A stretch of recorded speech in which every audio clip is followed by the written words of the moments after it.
on the show, I speak to the only Muslim survivor of the 2005 London bombings.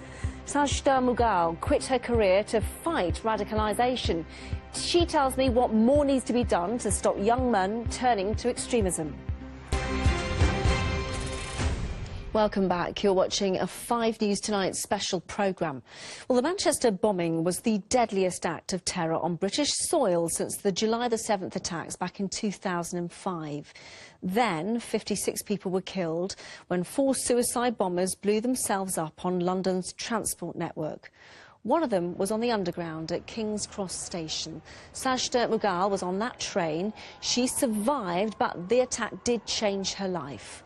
Well, earlier, Sajda came into the studio and I asked her how she felt when she first heard about the Manchester bombing.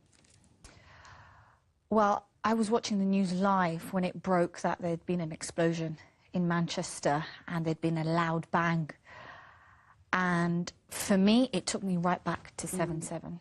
When I survived the Piccadilly Tube bombing, but hearing that day the train left King's Cross literally 10 seconds into the tunnel towards Russell Square, and it was the biggest explosion I have ever heard. I started to relive the experience. As I was watching the news of Manchester, it all came back to me, and then listening to the accounts from mothers pleading for their young ones, it reminded me of my own mother, where actually to this day, 12 years on, people say to me, "Your mother was frantic. She thought you had died that day. She couldn't get hold of you." And of course, it's not just the immediate shock, is it? It's the weeks and the months and sometimes years afterwards. I mean, how did you cope? I had to take time off work. I needed counselling. I needed family support. I couldn't travel on the tube system. And I have to be honest, even now, I can't travel on the tube system. If I have to get onto the Piccadilly line, it all comes back to me, and I'm actually mentally in my mind saying, please, God, when we're at King's Cross, don't let this be it. In that sense, then, do you think you can ever get over a trauma like that? Or do you just, you talk about finding ways of coping, and also you say, well, I'm not going to get on a tube today, for example. Is that how you cope? What I can say is that time is a healer. It's been 12 years on, even though I can remember what happened on 7/7 like it was yesterday. Time has helped. It's helped me get over, in some degree, of the situation, my family, the family support that I've had, but particularly what has helped me is in terms of what I do now. After that experience, it changed my life in the sense of I did not want another 7/7. Sure. And of course, it has changed your life because you actually gave up your job. You had a job in the city, didn't you? Yeah. And you now work closely with mothers. Yeah. Tell our viewers what you do, because you try to stop people being radicalised there, don't you? Yeah, it was 7/7 that changed my life. It left me with many unanswered questions. It shook me in terms of it being a bomb number one, and it being done by the hands of a Muslim and 4 Muslim males. I'm Muslim myself. Yeah. I couldn't comprehend that. I wanted to do something, and I knew something had to be done. So I gave up my career to work at the grassroots, particularly my focus being with mothers, those who can spot the signs, those who can safeguard their children, and ultimately we're safeguarding society. And so via my NGO Jan Trust and our program Web Guardians, we educate mothers through a very intensive educational program to prevent extremism and online radicalisation. How do mothers meet you or greet you, you know, when you say, look, we need to tackle this, this is a problem?